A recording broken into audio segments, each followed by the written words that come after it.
اللهم رب اشرح لي صدري ويسر لي أمري واحلل عقدة من لساني يفقهوا قولي. أعوذ بالله من الشيطان الرجيم. بسم الله الرحمن الرحيم. يا بني أقم الصلاة وأمر بالمعروف وانه عن المنكر واصبر على ما أصابك إن ذلك من عزم الأمور. اللهم رب اشرح لي صدري ويسر لي أمري واحلل عقدة من لساني يفقهوا قولي. إن أريد إلا الإصلاح ما استطعت وما توفيقي إلا بالله عليه توكلت وإليه أنيب.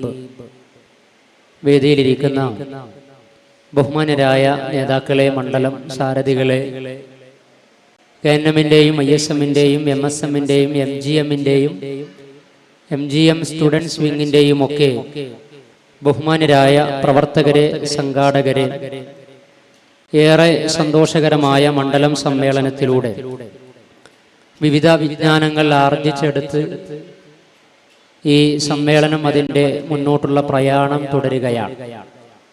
അള്ളാഹു നമ്മുടെ ഈ ഒത്തുകൂടൽ സ്വാലിഹായ സൽക്കർമ്മമായി സ്വീകരിക്കുമാറാകട്ടെ.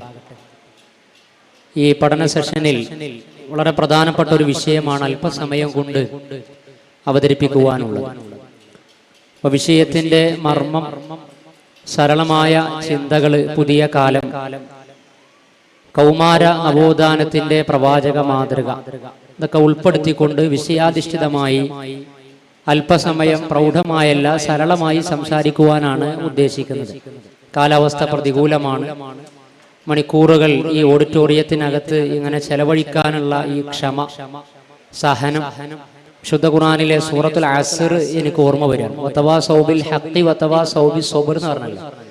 സത്യവും ഹക്കുമൊക്കെ സഹനത്തോടുകൂടി സതുപദേശം നടത്തുന്ന സന്മാർഗ സരണി, ആ സരണിക്ക് സാക്ഷ്യം വഹിക്കുന്ന സദസ്സു കൂടിയാണ് ഇത് എന്ന് സംസാരിക്കുന്നവർക്കും ഇരിക്കുന്നവർക്കും കേൾക്കുന്നവർക്കും പറയുന്നവർക്കും ഒക്കെ ബോധ്യമുണ്ടാകണം.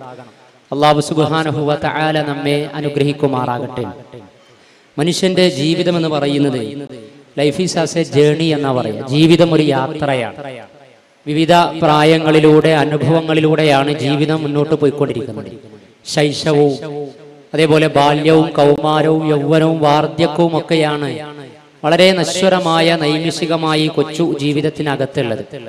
ആ ജീവിതത്തിൽ ഏത് പ്രായക്കാരായിരുന്നാലും അവർക്കൊക്കെ സുഖവും ദുഃഖവും, ഉറക്കവും ഉണർച്ചയും, രോഗവും ആരോഗ്യവും, സന്തോഷവും സന്താപവും, ദാരിദ്ര്യവും സമ്പന്നതയും ഒക്കെ ആ ജീവിത കാലയളവിനിടക്ക് ഉണ്ടാകും. പക്ഷേ ഏത് പ്രായക്കാരായിരുന്നാലും ഏത് അവസ്ഥയിലായിരുന്നാലും ആ അവസ്ഥകളെ കൂടുതൽ ദുസ്സഹമാക്കുന്നിടത്ത് സാമൂഹിക രംഗങ്ങളിൽ നടമാടിക്കൊണ്ടിരിക്കുന്ന അരാജകത്വങ്ങൾ വലിയ പ്രയാസമുണ്ടാക്കിക്കൊണ്ടിരിക്കുകയാണ്. അല്ലെ, അക്രമങ്ങൾ വ്യാപകമാകുന്നുണ്ട്, അരാജകത്വങ്ങൾ വ്യാപകമായി കൊണ്ടിരിക്കുന്നുണ്ട്, അധർമ്മങ്ങൾ, അശ്ലീലതകൾ. കഴിഞ്ഞ സെഷനിൽ ക്ലാസ്സിലൊക്കെ സൂചിപ്പിച്ചതുപോലെ ലഹരിയുടെ വ്യാപനങ്ങളെ, അതേപോലെ ആത്മഹത്യയും തട്ടിപ്പും വെട്ടിപ്പും ഒക്കെയായിക്കൊണ്ട് പത്രമാധ്യമങ്ങൾ എടുത്ത് നിരീക്ഷിക്കുന്ന സമയത്ത് നമ്മൾ കണ്ടുകൊണ്ടിരിക്കുന്ന കാഴ്ചകളൊന്നും ആശാവഹമല്ല, ആശങ്ക ജനിപ്പിക്കുന്നതാണ് എന്ന് നമുക്കറിയാവുന്നതാണ്. അപ്പൊ അങ്ങനെയുള്ള കേസുകളിലും പ്രതിപട്ടികയിലുമൊക്കെ ജാതി മത വർഗ വർണ്ണ ഭേദമന്യേ എന്ന് പറയാം, എല്ലാവരും പ്രതിപട്ടികയിൽ കടന്നു വരുന്നുണ്ട്. വിവിധ പ്രായക്കാര്, വിവിധ മതക്കാര് ഒക്കെ പ്രതിപട്ടികയിൽ വരാറുണ്ട്. പക്ഷെ ഇവിടെ നമുക്ക് ഏറെ പ്രയാസമുണ്ടാക്കുന്നത് പുതിയ കാലത്ത് കൗമാരപ്രായത്തിലുള്ള അഡോളസൻസ് പീരീഡിലുള്ള ടീനേജ് പ്രായത്തിലുള്ള കുട്ടികൾ കുറ്റവാളികളായി കൊണ്ടിരിക്കുന്നത് അധികരിച്ചു കൊണ്ടിരിക്കുന്നു എന്നതാണ് നമ്മുടെ ഈ വിഷയത്തിന്റെ ഏറ്റവും പ്രധാനപ്പെട്ട തലം എന്ന് പറയുന്നത്. അപ്പൊ അത് കുറച്ചു കൊണ്ടുവരണം. അതല്ലെങ്കിൽ കൗമാരപ്രായക്കാർക്ക് ദിശാബോധം കൊടുക്കുന്നിടത്ത് എവിടെയൊക്കെയോ ഏജൻസികൾക്ക് പിഴച്ചുകൊണ്ടിരിക്കുന്നു എന്ന് നമുക്ക് പറയാം. രക്ഷിതാക്കളായിരുന്നാലും ഗുരുനാഥന്മാരായിരുന്നാലും അതേപോലെ തന്നെ നിയമപാലകരും മീഡിയകളും സോഷ്യൽ ഏജൻസികളും വിവിധ സംവിധാനങ്ങളും വളർന്നു വരുന്ന നമ്മുടെ മക്കൾക്ക്, കുട്ടികൾക്ക് അവരുടെ ക്രിയേറ്റിവിറ്റിയെ, അവരുടെ സാധ്യതകളെ, സ്കില്ലിനെ, കാലിബറിനെ ഉപയോഗപ്പെടുത്തിക്കൊണ്ട് രാജ്യത്തിനും സമൂഹത്തിനും സമുദായത്തിനും മഹല്ലിനുമൊക്കെ ഉപകാരപ്പെടുന്ന അറിയപ്പെടുന്ന റിസോഴ്സ് പേഴ്സൺസ് ആയി തലമുറയായി വാർത്തെടുക്കുന്ന വിഷയത്തിൽ പലപ്പോഴും പരാജയം സംഭവിക്കുന്നുണ്ട് എന്നതിന്റെ നിദർശനമാണ്, അല്ലെങ്കിൽ അതിന്റെ പ്രതിഫലനമാണ്, അതിന്റെ കാഴ്ചകളാണ്. നല്ല കഴിവുകൾ കൊണ്ട് ജീവിതത്തെ ഭാസുരമാക്കി തീർക്കേണ്ട, ഊഷ്മളമാക്കി തീർക്കേണ്ട പ്രായത്തിലുള്ള കുട്ടികൾ വഴിതെറ്റിക്കൊണ്ടിരിക്കുന്നു എന്ന് നമുക്കറിയാം. ഒരുപാട് കേസുകൾ ആ വിഷയത്തിൽ വന്നിട്ടുണ്ട്. ഞാനിവിടെ കയറി വരുന്ന സമയത്ത് സംസാരിച്ച എക്സൈസ് ഓഫീസർ ലഹരിയുമായി ബന്ധപ്പെട്ട വിഷയത്തിൽ ഒരുപാട് ഉദാഹരണങ്ങൾ ഈ പ്രായത്തിലുള്ള കുട്ടികൾ ചെന്ന് പെടുന്നതിന്റെ ഉദാഹരണങ്ങളൊക്കെ പറഞ്ഞിട്ടുണ്ടാകും. പുതിയ തലമുറയിൽ ഉണ്ടായിക്കൊണ്ടിരിക്കുന്ന അപച്യുതികൾ, പ്രവണതകൾ. ഇപ്പൊ കോട്ടയം പാലയിൽ 9ാം ക്ലാസ്സുകാരനെയാണ് സഹപാഠികളായ കുട്ടികൾ നഗ്നനാക്കിക്കൊണ്ട്, അങ്ങനെ ഇവിടെ നേരത്തെ സലാം സൂചിപ്പിച്ചതുപോലെ റീൽസ് എടുക്കുകയാണ്. എന്തിനാണ് ഇത് ചെയ്യുന്നത് എന്ന് ചോദിച്ചു കഴിഞ്ഞാൽ, പുഷ്പ എന്ന് പറയുന്ന ഒരു തെലുങ്ക് ഫിലിമിൽ ഉള്ള ഒരു ഹീറോയിസം ഞങ്ങൾ നടത്തിയതാണ് എന്ന് പറയാം. അതേ കോട്ടയത്ത് നിന്ന് തന്നെയാണ് നഴ്സിംഗിന് പഠിക്കുന്ന കുട്ടികള്, കൗമാരപ്രായത്തിലുള്ളവരാണ്, അല്ലെങ്കിൽ കൗമാരം വിടുന്നവർ, അതിന്റെ എൻഡിങ്ങിലുള്ളവർ, 10 വയസ്സ് മുതൽ 19 വയസ്സ് വരെ, അല്ലെങ്കിൽ ഒരു 13 വയസ്സ് മുതൽ 21 വയസ്സ് വരെ. ഇതൊക്കെയാണ് ഐക്യരാഷ്ട്രസഭയും അങ്ങനെയുള്ള സംവിധാനങ്ങളും ഒക്കെ അതിന്റെ ഒരു ഡെഫിനിഷൻ നൽകുന്നത്. ഏതായിരുന്നാലും ഈ 10 വയസ്സ് UP high school, higher secondary, college പ്രായത്തിലുള്ള കുട്ടികൾ ക്യാമ്പസിൽ, സമൂഹത്തിൽ പലയിടങ്ങളിൽ കാട്ടിക്കൂട്ടിക്കൊണ്ടിരിക്കുന്ന കാര്യങ്ങൾ കണ്ടുകൊണ്ടിരിക്കുമ്പോൾ നമ്മൾ പോലും അന്തം വിടുകയാണ്. എങ്ങനെയാണ് കുട്ടികൾ ഇത്തരത്തിലുള്ള അധർമ്മങ്ങൾക്ക് സാക്ഷ്യം വഹിച്ചു പോകുന്നത്? കൂടെ പഠിക്കുന്ന കുട്ടികളെ, സഹപാഠികളെ അവർ ഏതൊക്കെ വിധത്തിലാണ് പ്രയാസപ്പെടുത്തിക്കൊണ്ടിരിക്കുന്നത്? ആ പ്രയാസപ്പെടുത്തുന്നവരിൽ തന്നെ നമ്മൾ പറയും IQ, ഇന്റലിജന്റ് ക്വോഷ്യന്റ്, നല്ല ബുദ്ധി സാമർത്ഥ്യം ഉണ്ടാകണം. ബുദ്ധി സാമർത്ഥ്യങ്ങൾക്കപ്പുറം മക്കൾക്ക് ഉണ്ടാകേണ്ടത് EQ ആണ്, ഇമോഷണൽ ക്വോഷ്യന്റ്, വൈകാരിക തലം. പ്രായം ചെന്നവരെ പരിഗണിക്കാൻ കഴിയുന്ന, ബഹുമാനിക്കാൻ കഴിയുന്ന, മാതാപിതാക്കളെ മനസ്സിലാക്കാൻ കഴിയുന്ന, ചെറിയവരോട് കാരുണ്യവും സ്നേഹവും വാത്സല്യവും കാണിക്കാൻ കഴിയുന്ന, സഹജീവി സ്നേഹമുള്ള, സാമൂഹ്യ ബോധമുള്ള EQ, emotional quotient, SQ, spiritual quotient, ധാർമ്മിക ബോധമൊക്കെ ഉണ്ടാകണം എന്ന് നമ്മൾ പറയാറുണ്ട്. പക്ഷെ അത് കുറഞ്ഞുകൊണ്ടിരിക്കുകയാണ്. നഴ്സിംഗ് കോഴ്സ് എന്ന് പറഞ്ഞാൽ നമുക്കറിയാം, നഴ്സിംഗ് കോഴ്സ് സിസ്റ്റർമാരായി തീരാ, നഴ്സുമാരായി തീരാ എന്ന് പറഞ്ഞാല് ശരീരത്തിലെ മുറിവ് ഉണക്കേണ്ടവരാണ്. ശരീരത്തിലെ മുറിവ് ഉണക്കാൻ പഠിക്കുന്ന ആ കോഴ്സിന് ചേർന്ന കുട്ടികളാണ് റാഗിംഗ് ചെയ്തുകൊണ്ട് കൂടെ പഠിക്കുന്ന കുട്ടികളുടെ ശരീരത്തിലും മനസ്സിലും മുറിവുണ്ടാക്കിക്കൊണ്ടിരിക്കുന്നത്. ഇതാണ് കോട്ടയം ഗവൺമെന്റ് നഴ്സിംഗ് കോളേജിൽ നിന്ന് വന്ന വാർത്ത. അപ്പൊ 1.5 മിനിറ്റുള്ള വീഡിയോയാണ്. ആ വീഡിയോയിൽ കോമ്പസ് കൊണ്ടാണ് ശരീരത്തിൽ കീറി മാന്തി മുറിവുണ്ടാക്കുക. എന്നിട്ട് അങ്ങനെ ആ മുറിവ് ഏറ്റുവാങ്ങുന്നവൻ വല്ലാത്ത പ്രയാസം, അവൻ അലറുന്ന സമയത്ത് വീണ്ടും അതിലേക്ക് ലോഷൻ ഒഴിക്കുകയാണ്. ഒരു തരം സാഡിസം ഉണ്ടാകുകയാണ്. ഞാൻ പറയുന്നത് ഇങ്ങനെ പല കേസുകളും അതേപോലെ തന്നെ ഇവിടെ പരാമർശിച്ചിട്ടുണ്ടാകും. താമരശ്ശേരിയിലെ ആശിഖ് എന്ന് പറഞ്ഞാൽ സ്നേഹിക്കുന്നവൻ, ഇഷ്ടപ്പെടുന്നവൻ എന്നാണ് അർത്ഥം. പക്ഷെ ആശിഖ് ഉമ്മയെ ചെയ്തത് എന്താണ്? ചെയ്തു എന്ന് മാത്രമല്ല, കൊന്നുകളഞ്ഞു എന്ന് മാത്രമല്ല, എനിക്ക് ജന്മം നൽകിയതിനുള്ള ശിക്ഷയാണ് ഞാൻ ഉമ്മാക്ക് നൽകിയത് എന്ന് പറയാൻ. പാലക്കാട് ആനക്കര ഹയർ സെക്കൻഡറി സ്കൂളിലെ പ്രിൻസിപ്പളുടെ റൂമിൽ നിന്നുള്ള ഒരു വീഡിയോ സാമൂഹ്യ മാധ്യമങ്ങളിൽ വൈറലായി. ഹയർ സെക്കൻഡറി പ്രിൻസിപ്പളുടെ റൂമിലേക്ക് കയറി ചെന്നുകൊണ്ട് മൊബൈല് വാങ്ങി വെച്ചു എന്നതിന്റെ പേരിൽ ആ കുട്ടി ആക്രോശിക്കുകയാണ്. എന്താണ് അവന് പറയും? ഞാൻ തീർത്ത് കളയുമെന്നാണ്, പുറത്ത് നിങ്ങളെ എനിക്ക് കിട്ടും എന്ന് വാണിംഗ് കൊടുക്കുകയാണ്. ആരാണ്? കൗമാരപ്രായത്തിലുള്ള ഒരുത്തനാണ്. അപ്പൊ ഇങ്ങനെ കുട്ടികളിൽ വിവിധ തരത്തിലുള്ള മാറ്റങ്ങൾ ഉണ്ടായിക്കൊണ്ടിരിക്കുകയാണ്. അത് അക്രമവാസനകൾ മാത്രമല്ല. 8ാം ക്ലാസ്സുകാരന്റെ കുഞ്ഞിനെ 9ാം ക്ലാസ്സുകാരി പ്രസവിച്ചത് ഇടുക്കി നെടുങ്കണ്ടത്താണ്. അങ്ങനെ പല ജില്ലകളിൽ പല വാർത്തകൾ ഈ പിരീഡിലുള്ള കുട്ടികളിൽ വന്നുകൊണ്ടിരിക്കുന്ന ധാർമ്മികവും സദാചാരപരവും അതേപോലെ തന്നെ വൈയക്തികവും കുടുംബപരവും വൈകാരികവുമായ പല വിഷയങ്ങളിലും പല മാറ്റങ്ങളും വന്നുകൊണ്ടിരിക്കുകയാണ്.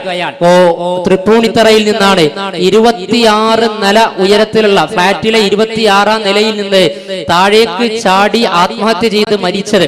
അവന് റാഗിങ്ങിന് വിധേയായി എന്നാണ്. ഫ്ലഷ് വരെ തല ക്ലോസറ്റിലേക്ക് താഴ്ത്തി ഫ്ലഷ് അടിച്ചു എന്ന് പറഞ്ഞു. നമുക്ക് ചിന്തിക്കാനും ഭാവനയിൽ കൊണ്ടുവരാൻ സാധിക്കും. അപ്പൊ എന്തൊക്കെയാണ് ക്യാമ്പസുകളിൽ, കോളേജുകളിലെ, നമ്മുടെ ചുറ്റുപാടുകളിൽ നടന്നുകൊണ്ടിരിക്കുന്നത് എന്നാണ്. അതേപോലെ കുട്ടികളുടെ മനോവ്യാപാരങ്ങളും മാറിക്കൊണ്ടിരിക്കുകയാണ്. ഈ വർഷത്തെ SLC റിസൾട്ട് വന്ന സമയത്ത് A+ കുറഞ്ഞു എന്നതിന്റെ പേരിൽ ഒരു കുട്ടി ആത്മഹത്യ ചെയ്തു. കഴിഞ്ഞ വർഷവും ഇതുപോലെ ആത്മഹത്യകൾ ഉണ്ടായിട്ടുണ്ട്. കോഴിക്കോടാണ് വൈകിയതിന്റെ പേരിൽ +1 പഠിക്കുന്ന 16 വയസ്സുള്ള ഒരു മുസ്ലിം കുടുംബത്തിലെ പെൺകുട്ടിയാണ്. എന്തേ വൈകിയത് എന്ന് ചോദിച്ചതാണ്. പിന്നീട് അവളുടെ ശബ്ദമില്ല, റൂം തുറക്കണില്ല, ആത്മഹത്യ ചെയ്തിട്ടുണ്ട് എന്നാൽ. കൊണ്ടോട്ടിയില് ഡിഗ്രി സെക്കൻഡ് ഇയർ ആണ് എന്റെ ഓർമ്മയില്. 19 വയസ്സ് കഴിഞ്ഞ മാസം വന്ന റിപ്പോർട്ടാണ്. ഡിഗ്രി സെക്കൻഡ് ഇയറിന് പഠിക്കുന്ന ഒരു മുസ്ലിം കുടുംബത്തിലെ പെൺകുട്ടി 19 വയസ്സുകാരിയാണ് അവള് ആത്മഹത്യ ചെയ്തിട്ടുള്ളത്. ഞാനിങ്ങനെ ഏതാനും ഉദാഹരണങ്ങൾ പറഞ്ഞത് പുതിയ കാലത്ത് ടീനേജിൽ ചെറിയ പ്രായങ്ങളിൽ വന്നുകൊണ്ടിരിക്കുന്ന മനോവ്യതിയാന വ്യത്യാസങ്ങളെ കുറിച്ച് തീർച്ചയായിട്ടും നമുക്ക് ധാരണയുണ്ടാകണം.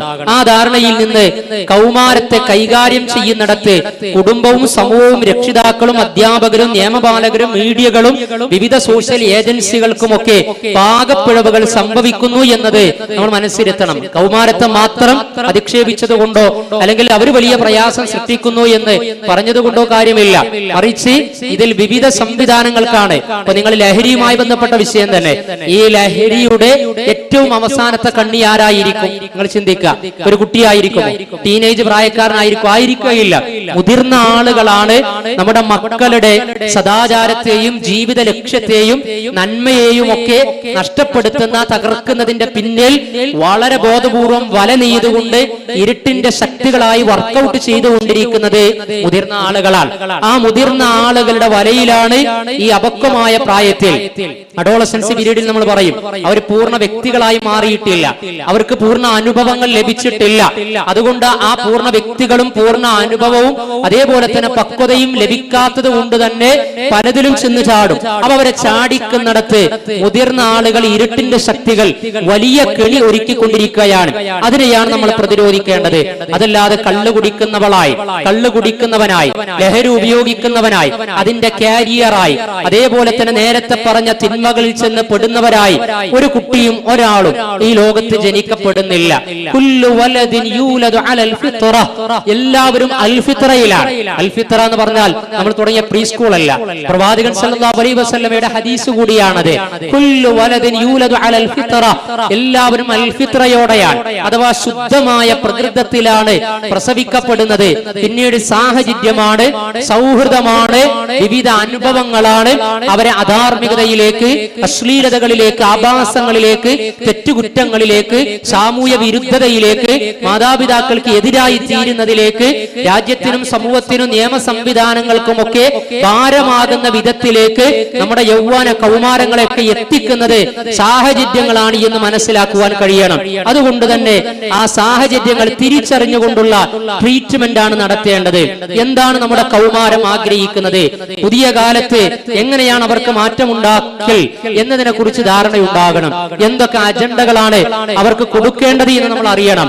അവരുടെ ശരീരത്തിന്റെ വളർച്ച, അവരുടെ മനസ്സിന്റെ വളർച്ച, അതേപോലെ തന്നെ അവരുടെ സാറ്റിസ്ഫാക്ഷൻ, അവർ പുതിയ കാലത്ത് വീക്ഷിച്ചു കൊണ്ടിരിക്കുന്നത് കുടുംബ സംവിധാനങ്ങൾ, സാമൂഹിക രംഗങ്ങൾ, വിദ്യാഭ്യാസവുമായി ബന്ധപ്പെട്ട അവരുടെ കാഴ്ചപ്പാട്, റിലീജിയസ് ആക്ടിവിറ്റീസ്, ഇങ്ങനെയൊക്കെയുള്ള വിഷയങ്ങളിൽ രക്ഷിതാക്കളും ഉസ്താദുമാരും അതേപോലെ തന്നെ പ്രഭാഷകന്മാരും പണ്ഡിതന്മാരും ഒരു വീടകങ്ങളിൽ ജീവിക്കുകയാണ് എങ്കിൽ ഈ കുട്ടികളുടെ കൂടെ സഹവസിച്ചു കൊണ്ടിരിക്കുന്ന ആളുകൾക്കുമൊക്കെ കൃത്യമായ ധാരണയുണ്ടാകണം. കാരണം കുട്ടികൾ ആ പ്രായത്തിൽ റീൽസിൽ, അതേപോലെ തന്നെ ലഹരിയിൽ, അതല്ലെങ്കിൽ പ്രണയത്തിൽ, മൊബൈലിൽ, ഗെയിമിൽ, അതുപോലെ തന്നെ ബൈക്ക്, കാറ്, ഇങ്ങനെ വിവിധ സ്വപ്നങ്ങളുടെ ലോകത്താണ് അവർ അധിവസിച്ചു കൊണ്ടിരിക്കുന്നത്. അപ്പൊ അങ്ങനെ അവരുടേതായ ഒരു ലോകം അവർ സൃഷ്ടിച്ചു കൊണ്ടിരിക്കുന്ന സമയത്ത് അവർ അതിൽ നിന്ന് കൊണ്ടുവരേണ്ടത് ഏറെ സൗഹൃദ സ്നേഹമസൃണമായി കൊണ്ടായിരിക്കണം. ഇത് നമ്മൾ മാത്രം അനുഭവിക്കുന്ന ഒന്നല്ല, ആഗോളതലത്തിലുള്ള പ്രയാസമാണ്. മാത്രമല്ല നമ്മളും ആ പ്രായം കഴിഞ്ഞു വരുന്നവരാണ്. ആ പ്രായം കഴിഞ്ഞു വരുമ്പോ ടീനേജ് പ്രായത്തിൽ ഒരു 10, 19 അല്ലെങ്കിൽ ഒരു 21, 23 വയസ്സിനിടക്ക് കാട്ടിക്കൊണ്ടിരിക്കുന്ന കാര്യങ്ങളെ കുറിച്ച് ജീവിതാനുഭവങ്ങളിൽ ഇന്നലകളിൽ നമ്മൾ ചെയ്തതിന് നമ്മൾ തന്നെ സാക്ഷ്യം വഹിച്ചവരാണ്.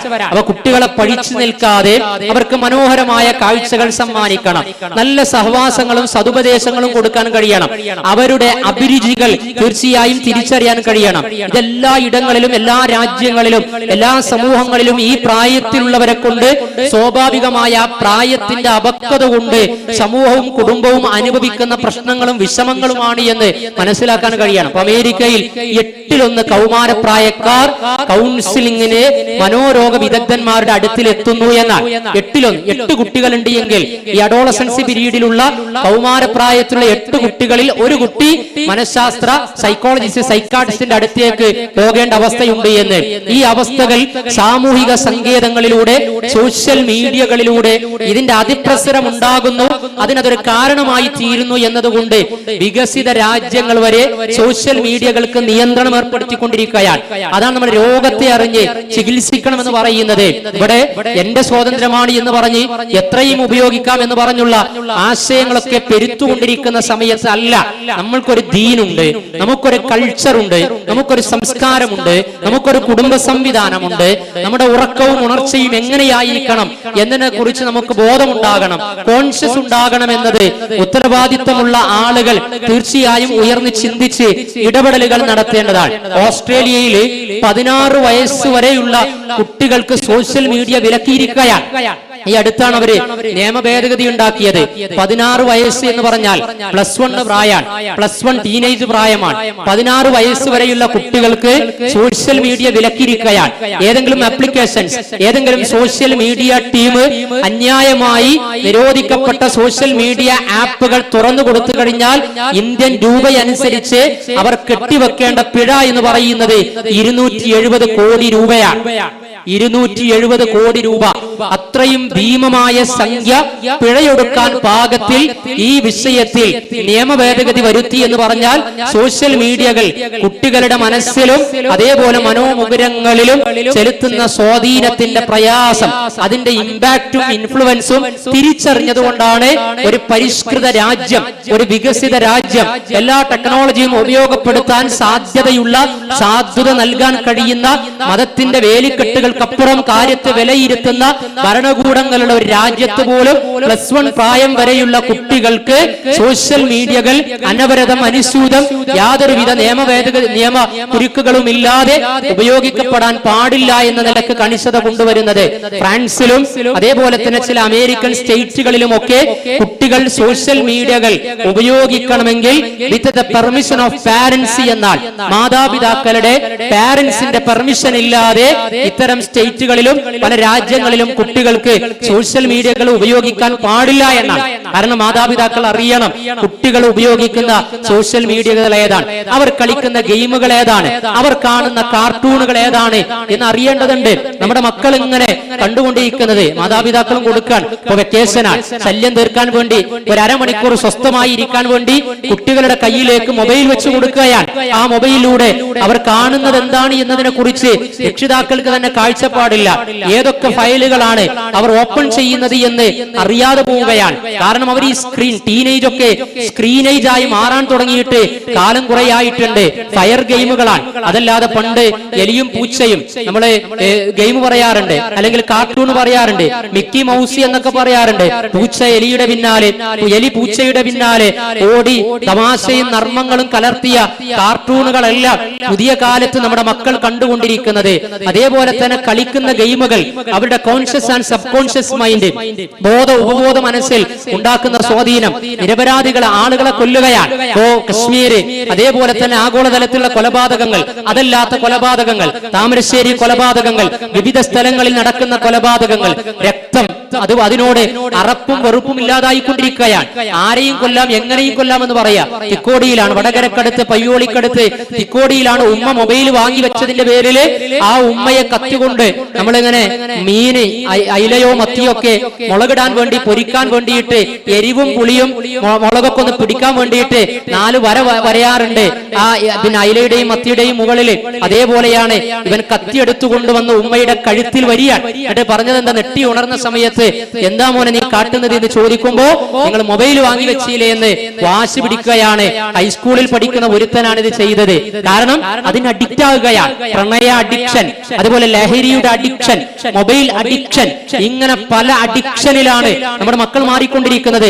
ആ അഡിക്ഷനിലേക്ക് നമ്മൾ മൊബൈൽ കൊടുക്കുക, എന്നിട്ട് എന്തും കാണട്ടെ എന്ന് വെച്ചു കഴിഞ്ഞാൽ കണക്കനുസരിച്ച് സ്ക്രീനിലൂടെ ഒരു വർഷം നമ്മളോ മക്കളോ സ്ക്രീനിലൂടെ കടന്നുപോയി കഴിഞ്ഞാൽ, റീൽസുകളിലൂടെ, യൂട്യൂബുകളിലൂടെ, ഫേസ്ബുക്കിലൂടെ, ഇൻസ്റ്റാഗ്രാമിലൂടെ, വിവിധ വീഡിയോകളിലൂടെ ഒരു വർഷം കടന്നു പോകുന്ന ഒരാള് ഒരു വർഷം കൊണ്ട് 18,000-ഓളം കൊലപാതകങ്ങൾ കണ്ടു തീർക്കുന്നു. അതേപോലെ 20,000-ഓളം റേപ്പ് സീനുകൾ കണ്ടു തീർക്കുന്നു എന്നാ പറയാ. ഇതൊക്കെ ഇങ്ങനെ കാണുന്ന സമയത്ത് ഇവരുടെ മനസ്സിൽ അതിന്റെ സ്വാധീനം ഉണ്ടാകും. 13 വയസ്സുകാരൻ 4.5 വയസ്സുകാരിയെ പീഡിപ്പിച്ചു വന്ന വാർത്ത നമ്മൾ വായിക്കുകയുണ്ടായി. 10ാം ക്ലാസ്സുകാരൻ അവന്റെ കൂടെ പഠിക്കുന്ന ഒരുത്തനെ കുത്തിക്കൊന്നു. എന്താണ് അവന്റെ പ്രതിയായി തീരാനുള്ള സാഹചര്യം? അവൻ റാംബോ, ഇന്റർനാഷണൽ തലത്തിൽ ക്രിമിനൽ ആക്ടിവിറ്റീസിന് പ്രേരണ നൽകുന്ന റാംബോ ഫിലിം അവൻ നിരന്തരമായി കാണുന്നു എന്നാണ് അതിന്റെ കേസ് ഡയറി. അതേപോലെ തന്നെ ഷഹബാസ് എന്ന് പറയുന്ന ഒരുത്തനെ താമരശ്ശേരിയിൽ തന്നെ ട്യൂഷൻ സെന്ററിലെ കശപിശുണ്ടായി. നമ്മളൊക്കെ പഠിക്കുന്ന സമയത്ത് ട്യൂഷൻ സെന്ററിൽ അതല്ലാത്ത സമയത്തൊക്കെ കശപിശുണ്ടാകും. പക്ഷെ ടാർഗറ്റ് ചെയ്ത് സഹപാഠികളെ, കുട്ടികളെ കൊല്ലുന്നതിന് വേണ്ടി വോയിസ് അയക്കാറില്ല, ഗൂഢാലോചന നടത്താറില്ല. എന്നാൽ ആ കേസ് നിങ്ങൾ വായിച്ചോ? ആ ഷഹബാസിനെ നെഞ്ചക്ക് കൊണ്ട് കുത്തിക്കൊന്ന ആ കേസിലെ ആ കേസ് ഡയറിയിൽ നിങ്ങൾക്ക് കാണാം. ആ കുത്തിക്കൊന്ന നെഞ്ചക്ക് കൊണ്ട് കുത്തി ലാസ്റ്റ് ഷഹബാസ് വീട്ടിൽ വന്ന് ഉമ്മയോട് പറഞ്ഞു, ഉമ്മ എന്റെ തല പെരിക്കുകയാണ്, എനിക്ക് തല വലുപ്പം വെക്കുന്നതായി തോന്നുന്നു എന്ന്. എന്താ മകനെ പറ്റിയതെന്ന് ചോദിക്കുമ്പോഴേക്ക് അവൻ കുഴഞ്ഞു വീഴുകയാണ്. ഷഹബാസ് ഹോസ്പിറ്റലിലായി, ഐസിയുലായി. പിന്നെ മരവിച്ച മയ്യത്തായ ഷഹബാസിന്റെ മൃതദേഹമാണ് കുടുംബത്തിന്, സമൂഹത്തിന് കിട്ടിയത്. നമ്മൾ ന്യൂസിലൂടെ, നമ്മൾ ചാനലിലൂടെ നമ്മൾ വായിച്ചത്. അങ്ങനെ ഷഹബാസിനെ നെഞ്ചക്കുകൊണ്ട് ഇടിച്ച വീഴ്ത്തിയിട്ടുള്ള അവരുടെ കേസ്, അവരുടെ ഇൻസ്റ്റാഗ്രാം, സോഷ്യൽ മീഡിയ നോക്കിയ സമയത്ത് ദക്ഷിണ കൊറിയയിലെ വയലൻസ് സീരീസ് ആണ് അവരുടെ സോഷ്യൽ മീഡിയ അക്കൗണ്ട് എന്നാണ് മനസ്സിലാക്കാൻ സാധിച്ചിട്ടുള്ളത്. ഞാൻ പറഞ്ഞു വരുന്നത്, ഇങ്ങനെ കുട്ടികൾ കാണുന്നത്, അവരുടെ അഭിവാഞ്ച, അവരെ ആകൃഷ്ടമായി തീരുന്നത്, അതേപോലെ തന്നെ കണ്ടുകൊണ്ടിരിക്കുന്ന ഫിലിമുകൾ നിങ്ങൾ നോക്കൂ. കേരളത്തിൽ ഈ അടുത്ത് പുറത്തു വന്ന റിലീസ് ചെയ്യപ്പെട്ട ഒരു ഫിലിമിൽ ഏറ്റവും വലിയ, അഥവാ ഇറക്കപ്പെട്ടതിലെ ഏറ്റവും മികച്ച വയലൻസ് മൂവിയിലേക്ക് സ്വാഗതം എന്നാ പറയുന്നത്. വയലൻസിലേക്ക് സ്വാഗതം പറയുന്ന വിധത്തിലാണ് ഫിലിമുകൾ പുറത്തിറക്കപ്പെടുന്നത്. അതേപോലെ തന്നെ പണ്ട് നമ്മൾ കേട്ട പാട്ടുകൾ പോലെയുള്ള പാട്ടുകളല്ല, ഗാനങ്ങളും വരികളുമല്ല നമ്മുടെ മക്കൾ കേട്ടുകൊണ്ടിരിക്കുന്നത്. കട്ടച്ചോര ജ്യൂസ് അടിച്ചു കുടിച്ച് എന്നാണ്. നിങ്ങൾ LP സ്കൂളിൽ LKG പ്രായത്തിലെ കുട്ടികളോട് ചോദിച്ചു നോക്കൂ, അവർ നിങ്ങൾക്ക് പാടിത്തരുന്ന പാട്ടെന്താ? കട്ടച്ചോര ജ്യൂസ് അടിച്ചു കുടിക്കുക എന്നാണ്. നമ്മളിങ്ങനെ വിശക്കുമ്പോ ദാഹിക്കുന്ന സമയത്ത് യാത്ര ചെയ്യുമ്പോ കൂൾബാറിൽ കയറിക്കൊണ്ട് നമ്മൾ കൂൾബാറിൽ നിന്ന് കട്ടപ്പാല്, മിൽമയുടെ കട്ടപ്പാല് ജ്യൂസ് അടിച്ച് ചിക്കും ഷാർജ ഷേക്കും കുടിക്കാന്നൊക്കെ കേട്ടിട്ടുണ്ട്. എന്നാൽ ഇവിടെ കട്ടച്ചോര ജ്യൂസ് അടിച്ച് കുടിക്കുക എന്ന് പറയുമ്പോ ആ പാട്ടങ്ങനെ കേൾക്കുന്ന സമയത്ത് അതിന്റെ തുടർന്നുള്ള വരികളിൽ, ആ വരികൾക്കനുസരിച്ച് എന്നിട്ട് വെട്ടും കുത്തും കാര്യങ്ങളുമൊക്കെ പരാമർശിക്കുന്ന, വയലൻസ് പ്രേരിപ്പിക്കുന്ന, അതിന്റെ പിന്നാലെ പോകുന്നവർ പിന്നീട് സമൂഹത്തിന്, രാജ്യത്തിന്, മാതാപിതാക്കൾക്ക് അവരവർക്ക് തന്നെ സമാധാനത്തിന്റെ, സ്വസ്ഥതയുടെ, സംസ്കാരത്തിന്റെ, അച്ചടക്കത്തിന്റെ, പ്രത്യാശയുടെ കൗമാര യൗവനങ്ങളായി അവർക്ക് മാറാൻ സാധിക്കുമോ എന്ന് തീർച്ചയായും ആലോചിക്കേണ്ടതുണ്ട്. അപ്പൊ അതുകൊണ്ട് ഈ വക സോഷ്യൽ മീഡിയകളും അതിലൂടെ വരുന്ന സാഹചര്യങ്ങളും ഒക്കെ തീർച്ചയായും തിരിച്ചറിയണം. ഇനി നമ്മൾ ഇസ്ലാമിക ഉമ്മത്ത് എന്ന നിലയ്ക്ക് ഇങ്ങനെയുള്ള വിഷയങ്ങളെ കുറിച്ച് അവബോധമുള്ളതിന്റെ കൂടെ തന്നെ നമ്മുടെ മക്കൾ നമ്മുടെ വീട്ടിലാണ് വളരുന്നത്, അവർ മദ്രസയിൽ പഠിക്കുന്നുണ്ട്, അതേപോലെ തന്നെ ജുമാ ഖുതുബകൾ കേൾക്കുന്നുണ്ട്, ഉത്ബോധനങ്ങളിൽ പങ്കുകൊള്ളുന്നുണ്ട്. ഇതൊക്കെ കിട്ടിക്കൊണ്ടിരിക്കുന്ന അവർക്ക് ഇത്തരത്തിലുള്ള അധാർമികതകളിൽ നിന്ന്, വഴിതെറ്റലിൽ നിന്ന് അവരെ രക്ഷപ്പെടുത്താൻ വളരെ ഈസിയായി, വളരെ എളുപ്പത്തിൽ നമുക്ക് ശ്രമം നടത്താവുന്നതാണ്. പക്ഷേ അതിനെന്ത് വേണം? ടാങ്കിയിലുള്ള വെള്ളമാണ് പൈപ്പിൽ കിട്ടുക എന്ന് നമ്മൾ മനസ്സിലാക്കണം. അഥവാ നമ്മൾ ഉത്ബോധനം കൊടുക്കുക, അതേപോലെ ഉത്ബോധനം സ്വീകരിക്കുക. പക്ഷേ നമ്മുടെ കുടുംബ ജീവിതത്തിൽ, പാരന്റിംഗിന്റെ വിഷയത്തിൽ നമുക്കിത് കാഴ്ചവെക്കാൻ കഴിയാതെ വരുമ്പോ തീർച്ചയായും നമുക്ക് വലിയ പ്രതീക്ഷകൾ പിന്നെ ആ വിഷയത്തിൽ നമ്മൾ ആഗ്രഹിക്കേണ്ടതില്ല.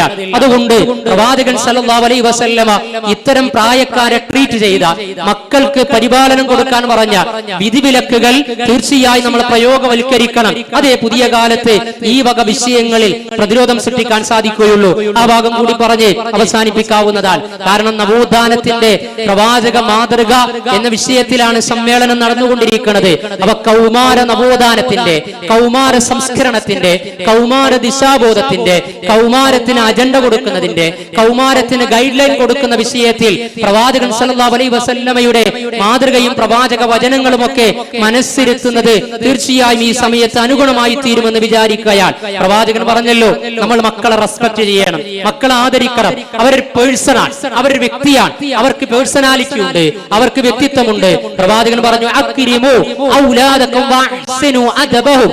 അക്രിമു ഔലാദകും, നിങ്ങൾ നിങ്ങളുടെ മക്കൾക്ക് റെസ്പെക്ട് കൊടുക്കണമെന്നാണ്. ഇന്ന് നമ്മുടെ വീടകങ്ങൾ, കുടുംബ സാഹചര്യങ്ങൾ, ഉമ്മാന്റെ അടുത്ത് മോൻ പറയാ അയാൾ പോയോ എന്നെ ചോദിക്കല്, മനസ്സിലായില്ലേ? മൂപ്പര് പോയോന്നാ. ആരായി? മൂപ്പര് ഓന്റെ വാപ്പയാണ്. ഓ, പരസ്പരമുള്ള കമ്മ്യൂണിക്കേഷന്റെ ടേമാണ്, സംസാരത്തിന്റെ അതാണ്. അതേപോലെ തന്നെ മകൻ അങ്ങോട്ട് പറയുമ്പോ വാപ്പ മോനെ കുറിച്ചും വീട്ടിൽ വന്ന് ചോദിക്കുന്നത് ഓൻ പോയോ എന്ന് ചോദിച്ചാൽ മൂപ്പര് പോയോ എന്ന് തിരിച്ചു പറയാൻ. അഥവാ ഒരു നൈസർഗിക ഇല്ലാത്ത, ഒരു സ്നേഹമില്ലാത്ത, പരസ്പരം തിരിച്ചറിയാത്ത, റെസ്പെക്ട് ചെയ്യാത്ത വിധത്തിലാണ് ഉത്ബോധനങ്ങളെങ്കിൽ, നന്നാക്കലെങ്കിൽ അതിന് പ്രതിഫലനം ഉണ്ടാവുകയില്ല. അവിടെ പ്യൂരിഫിക്കേഷൻ നടക്കുകയില്ല, അവിടെ തസ്കിയത്ത് നടക്കുകയില്ല. നമ്മൾ ഇംഗ്ലീഷിൽ പറയാറുണ്ട്, give respect and take respect എന്നാണ്. ഗിവ് റെസ്പെക്ട്, നിങ്ങൾ ആദരവ്, റെസ്പെക്ട് കൊടുക്കണം. മക്കളെ നിങ്ങൾ റെസ്പെക്ട് ആദരിക്കണം, അവരെ പരിഗണിക്കണം, അവരെ പരിചരിക്കണം, അവരുടെ മനസ്സും മതബോധവും മനഃശാസ്ത്രവും മനസ്സിലാക്കണം. എന്നിട്ട് അതിനനുസരിച്ച് അപ്പോൾ അവർ നിങ്ങളെയും കെയർ ചെയ്യുന്ന അവസ്ഥയുണ്ടാകും. അതാണ് അക്രിമു ഔലാദകും, നിങ്ങൾ നിങ്ങളുടെ മക്കൾക്ക് റെസ്പെക്ട് കൊടുക്കണം. വഅഹ്സിനു അദബഹും, അവരുടെ അദബിനെ, അവരുടെ സംസ്കാരത്തെ നിങ്ങൾ നന്നാക്കി കൊണ്ടുവരികയും ചെയ്യണമെന്ന് പ്രവാചകൻ സല്ലല്ലാഹു അലൈഹി വസല്ലമ പറയാൻ. അതേപോലെ പ്രവാചകന്റെ മറ്റൊരു ഹദീസിൽ, മാ നഹല വാലിദുൻ വലദഹു അഫ്ളല മിൻ അദബിൻ ഹസൻ. മാ നഹല വാലിദുൻ വലദഹു, ഒരു പിതാവും തന്റെ മകൻക്ക് കൊടുത്തിട്ടുള്ള ഏറ്റവും നല്ല സമ്മാനം ഏതല്ലാതെ, മിൻ അദബിൻ ഹസൻ, നല്ല കൾച്ചർ അല്ലാതെ, നല്ല സംസ്കാരമല്ലാതെ. അപ്പൊ നമ്മൾ മക്കൾക്ക് കൊടുക്കേണ്ട ഏറ്റവും നല്ല സമ്മാനം എന്ന് പറയുന്നത് നല്ല സംസ്കാരമാണ്. അവർക്ക് വിശ്വാസം അറിയണം, ആദർശം അറിയണം, അനുഷ്ഠാനം അറിയണം, സ്വഭാവം അറിയണം, പെരുമാറ്റം അറിയണം. കഫ്റ്റീരിയയിൽ എങ്ങനെ, കലാബോധത്തെങ്ങനെ, കലയിലെങ്ങനെ, കലാലയങ്ങളിലെങ്ങനെ, ബസ്സിലെങ്ങനെ, ബസ് സ്റ്റോപ്പിലെങ്ങനെ, ആൾക്കൂട്ടങ്ങൾക്കിടക്കെങ്ങനെ, തനിച്ചാകുന്ന സമയത്തെങ്ങനെ, ജീവിതത്തിന്റെ ഭിന്നമുഖ നിമിഷങ്ങളെ സംബന്ധിച്ച് എങ്ങനെയായിരിക്കണം, എന്തായിരിക്കണം എന്നതിനെ കുറിച്ച് കൃത്യമായി കൊണ്ടുള്ള അദബുൻ ഹസൻ കൊടുക്കേണ്ട ബാധ്യത ഉണ്ട് എന്നാണ്. അബ്ദുൽ മലിക് ബിൻ മർവാനിൽ നിന്നാണ് എന്ന് പറയപ്പെടുന്നു. അതല്ല ഉമർ റളിയല്ലാഹു അൻഹുവിൽ നിന്നാണ് എന്നും പറയപ്പെടുന്നു.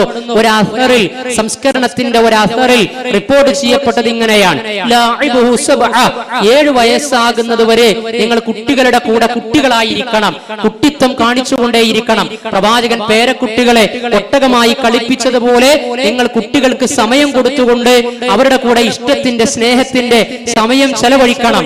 അതേപോലെ തന്നെ അദ്ദിബുഹു സബഅ, പിന്നീട് തുറന്നു വരുന്ന 7 വയസ്സ് 14 വയസ്സ് വരെ നിങ്ങൾ അവർക്ക് ഇസ്ലാമിന്റെ മൂല്യങ്ങളെ, വിശ്വാസത്തെ, ആദർശത്തെ, നമസ്കാരത്തെ, സ്വഭാവ സംസ്കാരത്തെ ഒക്കെ പഠിപ്പിച്ചു കൊടുക്കണമെന്നാണ്.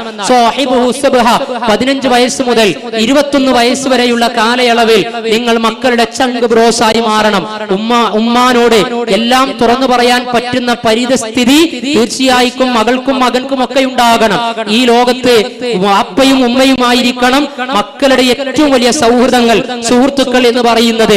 ആ രൂപത്തിൽ നിങ്ങൾ മക്കളുടെ വളർച്ചയെ പരിഗണിക്കണമെന്ന് പറയാൻ. ഇനി വിശുദ്ധ ഖുർആനിലെ 2-3 ആയത്തുകൾ ഞാൻ ഓതി വെച്ച ആയത്ത് ഉൾപ്പെടെ വിശുദ്ധ ഖുർആനിലെ സൂറത്തുൻ നൂർ, വിശുദ്ധ ഖുർആനിലെ സൂറത്തുൽ ലുഖ്മാൻ. പുതിയ കാലത്ത് നമ്മുടെ മക്കൾ കൗമാരത്തിലൊക്കെ എത്തുന്ന സമയത്ത് ആ മക്കൾക്ക് ദിശാബോധം കൊടുക്കുന്നതിന് വേണ്ടി വിശുദ്ധ ഖുർആനിലെ നിശ്ചിത സൂറത്തുകളും ആയത്തുകളും ഉപയോഗപ്പെടുത്തണമെന്ന ഉത്ബുദ്ധതയുള്ള, ഉത്തരവാദിത്വ ബോധമുള്ള രക്ഷിതാക്കൾ ഉണ്ട് എങ്കിൽ നമ്മൾ നമ്മുടെ വീടകങ്ങളിൽ സൂറത്തുൽ ലുഖ്മാൻ ചർച്ച ചെയ്യണം, സൂറത്തുൻ നൂർ ചർച്ച ചെയ്യണം. ആൺകുട്ടി ആരാണ്, പെൺകുട്ടി ആരാണ്, അവർ ഇന്ന പ്രായം എത്തുന്ന സമയത്ത്, പ്രായപൂർത്തി എത്തുമ്പോ നമ്മുടെ രക്തത്തിൽ പിറന്ന മക്കളാകട്ടെ, പ്രായപൂർത്തി എത്തുന്ന സമയത്ത് പിന്നീട് അവരെ മാറ്റിക്കിടത്തേണ്ടത്, പാപ്പാന്റെ ഉമ്മാന്റെ റൂമിലേക്ക് കടക്കുന്ന സമയത്ത് ശ്രദ്ധിക്കേണ്ടത് മര്യാദകൾ, ഇങ്ങനെ തുടങ്ങി പഠിപ്പിക്കപ്പെടുന്ന സൂറത്തുൻ നൂർ. അതേപോലെ തന്നെ വിശ്വാസവും ആദർശവും സ്വഭാവവും സംസ്കാരവും ഒക്കെ പഠിപ്പിക്കപ്പെടുന്ന സൂറത്തുൽ ലുഖ്മാൻ. അത് നമ്മൾ ചർച്ച ചെയ്യണം. പ്രവാചകൻ സല്ലല്ലാഹു അലൈഹി വസല്ലമ നൽകിയിട്ടുള്ള ഹദീസുകൾ ചർച്ചയ്ക്ക് വരണം. ലുഖ്മാൻ അലൈഹിസ്സലാത്തു വസ്സലാം തന്റെ മകനെ ഉപദേശിക്കുന്നത് വൈദ ഖാല ലുഖ്മാനു ലിബ്നിഹി വഹുവ യഅദുഹു യാ ബുനയ്യ ലാ തുശ്രിക് ബില്ലാഹ് ഇന്നശ്ശിർക ലദുൽമുൻ അലീം. 31-ാം അധ്യായം സൂറത്തുൽ ലുഖ്മാനിലെ 13-ാം സൂക്തം. വൈദ ഖാല ലുഖ്മാനു ലിബ്നിഹി, ലുഖ്മാൻ അലൈഹിസ്സലാത്തു വസ്സലാം ഫിലോസഫറായ, തത്വജ്ഞാനിയായ, രക്ഷിതാവായ, പിതാവായ, ഗ്രഹനാഥനായ ലുഖ്മാൻ അലൈഹിസ്സലാത്തു വസ്സലാം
ഇൻഷാ അല്ലാഹ് നമ്മുടെ അലി ഷാക്കിർ മുണ്ടേരി ഇവിടെ എത്തിയിട്ടുണ്ട്.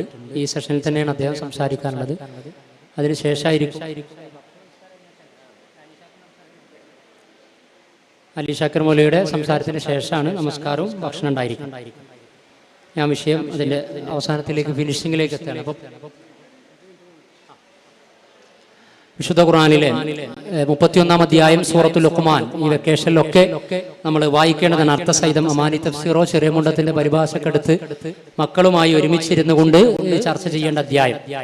നിർബന്ധ രൂപത്തിലല്ല, അതിൻ്റെ ഒരു ജനാധിപത്യ രൂപത്തിൽ അതിൻ്റെ ഒരു സൈക്കോളജി മനസ്സിലാക്കിയിട്ട് അങ്ങനെയാണ്. പിടിച്ച് വലിച്ചിരുത്തിയിട്ടൊന്നും കാര്യമില്ല. ആ കാലമൊക്കെ കഴിഞ്ഞ് ആ രൂപത്തിലുള്ള സംസാരത്തിൻ്റെയും പ്രഭാഷണത്തിൻ്റെയും ഉത്ബോധനത്തിൻ്റെയും ഒക്കെ കാലം കഴിഞ്ഞു എന്ന് പ്രഭാഷണം നടത്തുന്നവരും കേൾക്കുന്നവരും അതേപോലെ ദഅ്വാ മേഖലയിൽ വർക്ക് ചെയ്യുന്നവരൊക്കെ മനസ്സിലാക്കണം. അത് പ്രബോധിത സമൂഹത്തെ ആയിരുന്നാലും നമ്മുടെ വീടകങ്ങളിൽ ദഅവത്തിനെ വിധേയമാക്കിക്കൊണ്ടിരിക്കുന്ന മക്കളെ ആയിരുന്നാലും ഇണകളെ ആയിരുന്നാലും ഒക്കെ ലാ ഇക്റാഹ ഫിദ്ദീൻ, മതത്തിൽ ബലാത്കാരമില്ല. ഇത് സ്നേഹത്തിന്റെ, പ്രതീക്ഷയുടെ, പ്രത്യാശയുടെ വലിയ സാധ്യതയുള്ള സന്മാർഗ സരണിയാണ്.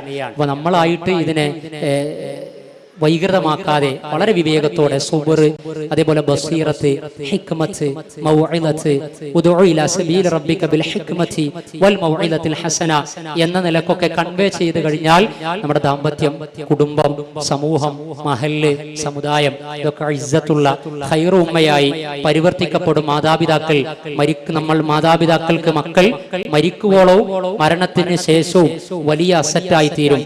അള്ളാഹു അത്തരക്കാരിൽ നമ്മെ ഉൾപ്പെടുത്തുമാറാകട്ടെ.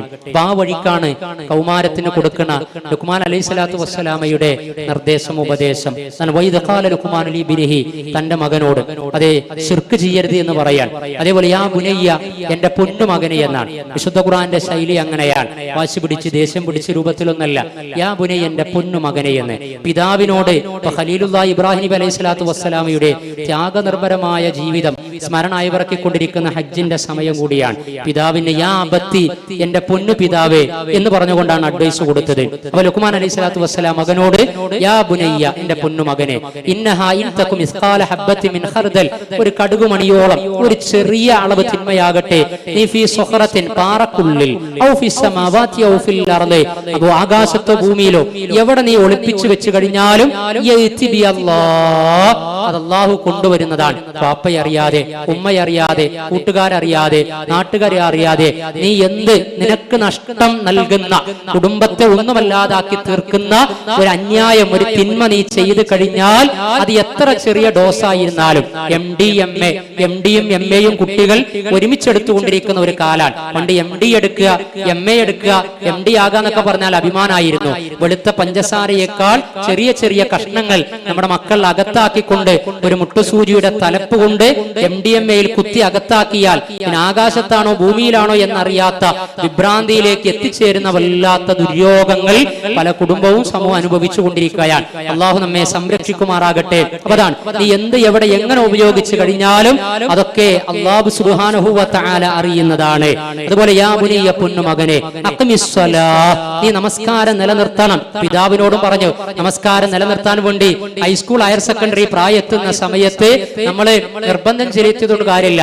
മുറൂസ് ബിയാനക്കും ബിസ്സലാത്തി ബിസബഇൻ സിനീന, 7 വയസ്സാകുന്ന സമയത്ത്, മകൻക്ക് 7 വയസ്സായാൽ ഞാൻ എന്റെ മകനെയും കൊണ്ട് കൈ പിടിച്ചുകൊണ്ട് സുബൈ ജമാഅത്തൊന്ന് കാണിച്ചു കൊടുക്കണം, മഗ്രിബ് ജമാഅത്തൊന്ന് കാണിച്ചു കൊടുക്കണം. അപ്പോ 7 വയസ്സാകുമ്പോൾ നമസ്കാരം ശീലിപ്പിക്കുക. 10 വയസ്സായിട്ട് നമസ്കരിച്ചിട്ടില്ല എങ്കിൽ അടിക്കുക എന്ന ഹദീസ് ഉണ്ടെങ്കിലും പ്രവാചക ജന്മത്തിൽ ഒരാളെയും അടിച്ചിട്ടില്ല എന്നും ഹദീസ് ഉണ്ട്. ആ വിഷയത്തിന്റെ ഗൗരവത്തിന് വേണ്ടിയാണ് പ്രവാചകൻ സല്ലല്ലാഹു അലൈഹി വസല്ലമ അറിയിച്ചിട്ടുള്ളത്. അപ്പൊ 7 വയസ്സാകുമ്പോൾ തന്നെ കുട്ടികളെ സതുപദേശത്തോടുകൂടി, സ്നേഹത്തോടുകൂടി പള്ളിയിലേക്ക് കൊണ്ടുപോയി കഴിഞ്ഞാൽ, അങ്ങനെ നമസ്കാരത്തിന്റെ കൂടെ ഉമർ ബിൽ മഅറൂഫ്, നന്മ കൽപ്പിക്കുന്ന സംഘവലയത്തിൽ മാതാപിതാക്കൾ ഒരുമിച്ചുണ്ടായി കഴിഞ്ഞാൽ, വൻഹ അനിൽ മുൻകർ, തിന്മ വിരോധിക്കുന്നിടത്ത്, മദ്യപാനത്തിനെതിരെ, ലഹരിക്കെതിരെ, അധാർമികതകൾക്കെതിരെ, ലിബറലിസങ്ങൾക്കെതിരെ, LGBT-ക്കെതിരെ, തോന്നിവാസങ്ങൾക്കെതിരെയൊക്കെ കുടുംബസമേതം മക്കളും ഒന്നിച്ച് പ്രതിഷേധത്തിന് ഇറങ്ങിക്കഴിഞ്ഞാൽ അതൊക്കെ മക്കളുടെ ഉപബോധ മനസ്സിൽ ഇതൊക്കെ തിന്മയാണ് എന്ന ചിന്തയുണ്ടാകും. വസ്ബിർ അലാ മാ അസ്വാബക, എന്ത് സംഭവിച്ചു കഴിഞ്ഞാലും അതിൽ ക്ഷമയും സഹനവും ഉണ്ടാകണം എന്ന് കൂടി പറയാ. ഇന്ന ദാലിക മിൻ അസ്മിൽ ഉമൂർ, തീർച്ചയായും ഇതൊക്കെ അല്ലാഹു സുബ്ഹാനഹു വ തആലയിൽ ദൃഢബോധ്യമുള്ള ആളുകൾ നിർബന്ധമായി മനസ്സിരുത്തേണ്ടതാണ് എന്നും പറയാൻ പറഞ്ഞു വരുന്നത്. ഇത് മക്കൾക്ക് കിട്ടണം, ഈ അഖീദ യഖീനാകണം. അതിനെക്കുറിച്ചൊക്കെ ഇനി സംസാരിക്കുവാനുമുണ്ട്.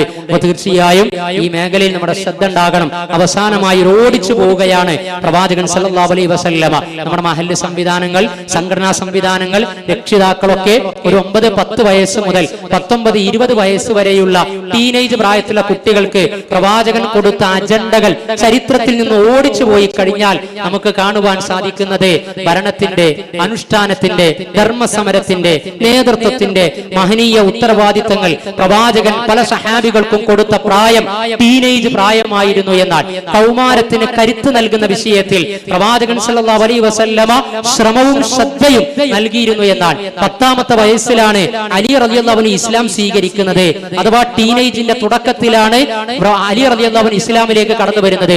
തോമസ് കാർലൈൻ എന്ന് പറയുന്ന ചരിത്രകാരൻ അലി റളിയല്ലാഹു അൻഹുവിന്റെ ഇസ്ലാം ആശ്ലേഷണത്തെ കുറിച്ച് പറഞ്ഞത്, കൗമാര സുഹൃത്തായ അലി റളിയല്ലാഹു അൻഹുവും പ്രവാചകൻ സല്ലല്ലാഹു അലൈഹി വസല്ലമയും തമ്മിൽ ചരിത്രത്തിന്റെ ഗതി മാറ്റിപ്പണിഞ്ഞു എന്നാണ്. 10 വയസ്സുള്ള ഒരുത്തൻ ഇസ്ലാമിലേക്ക് ആ സമയത്ത് കടന്നു വരുമ്പോൾ പ്രവാചകൻ അനുഭവിക്കുന്ന തീക്ഷ്ണമായ പ്രശ്നങ്ങൾ, നീയൊന്നും ഇസ്ലാമിൽ മെമ്പർഷിപ്പ് എടുത്തതുകൊണ്ട് എന്റെ പ്രശ്നം പരിഹരിക്കാൻ പോകുകയില്ല എന്ന നെഗറ്റീവ് കമന്റ് അല്ല നൽകിയത്.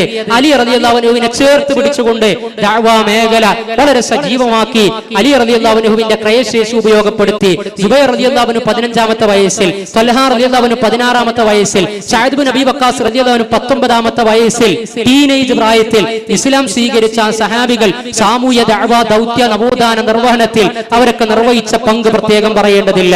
അതേപോലെ വിശുദ്ധ ഖുർആൻ പരാമർശിച്ച ഉടമ്പടിയാണ് ബൈഅത്തുർ റിദ്വാൻ എന്ന് പറയുന്നത്. ആ ഉടമ്പടിയിൽ ചാർജ് നൽകപ്പെട്ടത് 17 വയസ്സുള്ള 2 സഹാബികൾ, ടീനേജ് പ്രായമാണത്. അബ്ദുല്ലാഹിബ്നു ഉമർ റളിയല്ലാഹു അൻഹു, അബ്ദുല്ലാഹിബ്നു യസീദ് റളിയല്ലാഹു അൻഹു ആയിരുന്നു. അതേപോലെ തന്നെ പ്രവാചകൻ സല്ലല്ലാഹു അലൈഹി വസല്ലമ മക്ക വിജയമുണ്ടായി. മക്ക വിജയത്തിന് ശേഷം മദീനയിലേക്ക് തിരിച്ചു പോവുകയാണ്. മദീനയിലേക്ക് മദീനയിലേക്ക് പോകുമ്പോൾ മക്കയുടെ റെസ്പോൺസിബിലിറ്റി, മക്കയുടെ സാരഥ്യം, മക്കയുടെ ഗവർണർ പോസ്റ്റ് ആർക്കാ കൊടുത്തത്? പ്രായമുള്ള ഉമർ റളിയല്ലാഹു അൻഹുവിനാണോ അബൂബക്കർ റളിയല്ലാഹു അൻഹുവിനായിരുന്നോ? അല്ല. 20 വയസ്സ് ടീനേജ് ഫിനിഷിംഗിലേക്ക് എത്തുന്ന ടീനേജ് പ്രായത്തിലുള്ള 20 വയസ്സുള്ള അത്താബ് ബിൻ ഉസയ്യിദ് റളിയല്ലാഹു അൻഹുവിന്റെ കൈകളിലാണ് മക്കയുടെ ഗവർണർ പദവി നൽകിക്കൊണ്ട് ഉത്തരവാദിത്തം ഏൽപ്പിച്ച് പ്രവാചകൻ സല്ലല്ലാഹു അലൈഹി വസല്ലം തിരിച്ചു പോകുന്നത്. അഥവാ മഹല്ലിന്റെ സംഘടനയുടെ വലിയ വലിയ കുടുംബത്തിന്റെ ഒക്കെ ദൗത്യം ഏറ്റെടുക്കുന്ന വിഷയത്തിൽ കുട്ടികൾക്ക് ഡെലിഗേറ്റ്സ് ദ ഡ്യൂട്ടീസ് എന്ന പുതിയ ഭാഷയിൽ പറയാ, ഉത്തരവാദിത്തങ്ങൾ വിഭജിച്ച് നൽകുക. കാരണം അവർ വഴിതെറ്റി പോകാതിരിക്കാൻ നമ്മൾ തന്നെ അജണ്ടകൾ കൊടുക്കുന്നിടത്ത് 14 നൂറ്റാണ്ടുകൾക്ക് മുമ്പേ പ്രവാചകൻ അതിന്റെ നവോത്ഥാന പ്രവാചക വഴി കാണിച്ചു തന്നിരുന്നു. യമനിൽ നിന്ന് സക്കാത്ത് പിരിക്കാൻ വേണ്ടി +2 പ്രായത്തിലുള്ള അംർ ഇബ്നു ഹസം എന്ന് പറയുന്ന സഹാബിക്കാണ് ചാർജ് കൊടുത്തത്. സക്കാത്തിന്റെ ഗൗരവം, അതിന്റെ നിസാബ്, അതിന്റെ കാമ്പ്, കാതൽ, അതിന്റെ കനം എത്രത്തോളമാണ്. എന്നിട്ടും +1 പ്രായത്തിലുള്ള 16-17 വയസ്സുള്ള അംർ ഇബ്നു ഹസം റളിയല്ലാഹു അൻഹുവിനെയാണ് യമനിൽ നിന്ന് സക്കാത്ത് പിരിക്കാൻ വേണ്ടി ചാർജ് ഏൽപ്പിച്ചത് എന്ന് ചരിത്രത്തിൽ കാണുവാൻ കഴിയും. ഇസ്ലാമിന്റെ തുടക്കകാലം അർക്കമിന്റെ വീട്ടിൽ, ദാറുൽ അർക്കമിന്റെ വീട്ടിൽ ദഅവത്ത് നടത്തിക്കൊണ്ടിരിക്കുന്ന സമയത്ത് ആ അർക്കം വീടിന്റെ ചീഫ് കോർഡിനേറ്ററായി മാറിയ അർക്കം റളിയല്ലാഹു അൻഹുവിന്റെ പ്രായം 16 വയസ്സായിരുന്നു. നമ്മുടെ MSMകാരുടെ പ്രായമാണ്. നജ്റാനിലേക്ക് വിശുദ്ധ ഖുർആൻ പഠിപ്പിക്കാൻ വേണ്ടി അംർ ഇബ്നു ആസ് റളിയല്ലാഹു അൻഹുവിനെ പ്രവാചകൻ സല്ലല്ലാഹു അലൈഹി വസല്ലം അയച്ചത് ടീനേജ് പ്രായമുള്ള സമയത്താണ്. അതേപോലെ തന്നെ സൈന്യാധിപനായ പ്രവാചകൻ സിദ്ദീഖുൽ അക്ബർ ഉമർ റളിയല്ലാഹു അൻഹു ജീവിച്ചിരിക്കെ തന്നെ സൈന്യാധിപനാക്കി തീർത്തത് 18 വയസ്സുള്ള ഉസാമ റളിയല്ലാഹു അൻഹുവിനെ ആയിരുന്നു. പ്രവാചക ജീവിതത്തിൽ എപ്പോഴും അലോസരമുണ്ടാക്കി പ്രവാചകനെ പീഡിപ്പിച്ചിരുന്ന അബൂജഹലിനെ കൊന്നുകളഞ്ഞത് ധർമ്മസമര പോരാട്ടത്തിൽ ബദറിൽ അബൂജഹലിന്റെ ആത്മാവെടുത്തത് അഥവാ വധിച്ചു കളഞ്ഞത് മുആദ് റളിയല്ലാഹു അൻഹു ആയിരുന്നു. ടീനേജ് പ്രായമായിരുന്നു. കുമാരിയായ ആയിഷ റളിയല്ലാഹു അൻഹ, സ്ത്രീകൾ മനസ്സിലാക്കുക, പെൺകുട്ടികൾ തിരിച്ചറിയുക, ടീനേജ് പ്രായത്തിലുള്ള ആയിഷ റളിയല്ലാഹു അൻഹയാണ് ഏറ്റവും കൂടുതൽ ഹദീസ് റിപ്പോർട്ട് ചെയ്യപ്പെട്ടിട്ടുള്ളത്. അപ്പൊ ഞാൻ പറഞ്ഞു വരുന്നത്, നമ്മുടെയൊക്കെ മക്കൾക്ക് അവരുടെ വയസ്സ് ഏത് പ്രായത്തിലാകട്ടെ അതിലൊക്കെ കൊടുക്കേണ്ട സാമൂഹ്യ ദഅവ, സംഘടിത ദൗത്യത്തിന്റെ വിവിധ അജണ്ടകൾ, വിവിധ റെസ്പോൺസിബിലിറ്റികൾ ഉണ്ട്. പ്രവാചകൻ സല്ലല്ലാഹു അലൈഹി വസല്ലമ അത് നൽകിയിട്ടുണ്ട്. വിശിഷ്യ പെൺകുട്ടികൾക്കൊക്കെ ദീനി മേഖലകളിൽ ഒരുപാട് നിർവഹിക്കാൻ കഴിയും. പുതിയ കാലത്ത് പല വഴിക്ക് അവർ സഞ്ചരിച്ചു കൊണ്ടിരിക്കുന്ന സമയത്ത് ആയിഷ റളിയല്ലാഹു അൻഹമാർക്കൊക്കെ പിന്മുറക്കാരുണ്ടാകണം. മറിയം ജുമാന ഹിജാബ് ധരിച്ചുകൊണ്ടാണ് കൊണ്ടോട്ടിയിലെ ഒരു ഉസ്താദിന്റെ മകളെ മണിക്കൂറുകളോളം ഫ്ലൈറ്റ് പറത്തിയത് ഈ അടുത്ത് നമ്മൾ വായിക്കുകയുണ്ടായി. തന്റെ സ്വത്വവും ഐഡന്റിറ്റിയും കാത്തു സൂക്ഷിച്ചുകൊണ്ട് തന്നെയാണ് മറിയം ജുമാന തീർച്ചയായും ആകാശ ലോകത്ത് അതിന്റെ വിഹായിസിൽ വിമാനം പറത്തിയ വൈമാനികയായി തീർന്നത് എന്നുകൂടി ഇതിനോട് ചേർത്ത് വെക്കുക. അങ്ങനെ പഴമയും പുതുമയും, പുതിയതും പഴമയും പുതുമയും വായിച്ചെടുത്തുകൊണ്ട് വളർന്നു വരുന്ന നമ്മുടെ മക്കൾ അധാർമികതയിലേക്ക് പോകാതിരിക്കാൻ പാകത്തിലുള്ള പ്രതിരോധം, അതിന്റെ സർഗാത്മകമായ പ്രതിരോധവും ഉത്തരവാദിത്വവും നൽകാൻ പാകത്തിൽ ആയത്തുകളും ഹദീസുകളും ചരിത്രവും നമ്മുടെ കയ്യിലുണ്ട്. അത് വിസ്മരിച്ചുകൊണ്ട് പലയിടങ്ങളിൽ പരിഹാരത്തിന് കയറി ഇറങ്ങിയിട്ട് കാര്യമില്ല എന്ന് ബോധ്യപ്പെടുത്തിക്കൊണ്ട് എന്നെയും നിങ്ങളെയും ഓർമ്മപ്പെടുത്തിക്കൊണ്ട് ഞാൻ എന്റെ വാക്കുകൾ അവസാനിപ്പിക്കുന്നു. അല്ലാഹു സുബ്ഹാനഹു വ തആല നമ്മുടെ പ്രായം ഏതുമാകട്ടെ ഏറ്റെടുക്കുന്ന ഉത്തരവാദിത്തങ്ങൾ അതിന്റെ അമാനത്തിന്റെ നിറവിൽ നല്ല മാർഗങ്ങളിലൂടെ ഉന്നതമായ ലക്ഷ്യത്തിലേക്ക് എത്തിച്ചേരുന്ന വിധത്തിൽ അല്ലാഹു നമ്മെ അനുഗ്രഹിക്കുമാറാകട്ടെ. നമ്മുടെ ജീവിതം അല്ലാഹു സാർത്ഥകമാക്കി തീർക്കുമാറാകട്ടെ. രഹസ്യ പരസ്യ പ്രത്യക്ഷ പരോക്ഷ സന്ദർഭങ്ങളൊക്കെ അല്ലാഹു ഇഷ്ടപ്പെടുന്ന വിധത്തിലാക്കി തീർക്കുമാറാകട്ടെ. നമ്മുടെ എല്ലാ ദഅവാ സംരംഭങ്ങളെയും അല്ലാഹു വിജയിപ്പിക്കുമാറാകട്ടെ. നമ്മുടെ മക്കൾ ഇഹത്തിലും പരത്തിലും നമുക്ക് അഭിമാനമായി തീരുമാറാകട്ടെ. റബ്ബന ആതിനാ ഫിദ് ദുനിയാ ഹസന വഫിൽ ആഖിറതി ഹസനതൻ വഖിനാ അദാബന്നാർ. അല്ലാഹുമ്മ ഉൻസുർ ഇഖ്വാനനാ ഫി ഫലസ്തീൻ. അല്ലാഹുമ്മ ഉൻസുറിൽ മദ്ലൂമീന ഫി ജമീഇ അൻഹാഇൽ ആലം. അല്ലാഹുമ്മ അഇന്നാ അലാ ദിക്രിക വശുക്രിക വഹുസ്നി ഇബാദതിക. റബ്ബന ഹബ് ലനാ മിൻ അസ്വാജിനാ വദുരിയാതിനാ ഖുറത അയ്യുൻ വജഅൽനാ ലിൽമുത്തഖീന ഇമാമാ. റബ്ബന തഖബ്ബൽ ദുആഅനാ. റബ്ബന തഖബ്ബൽ മിന്നാ ഇന്നക അൻതസ് സമീഉൽ അലീം വതുബ് അലൈനാ ഇന്നക അൻതത് തവ്വാബുർ റഹീം. വസ്സലാത്തു വസ്സലാമു അലാ റസൂലിക്കൽ കരീം വആഖിർ ദഅവാനാ അനിൽ ഹംദുലില്ലാഹി റബ്ബിൽ ആലമീൻ. ശുക്രൻ ലക്കും ലിഹുസ്നി തആവുനികും വസമഇകും. വസ്സലാമു അലൈക്കും വറഹ്മത്തുള്ളാഹി.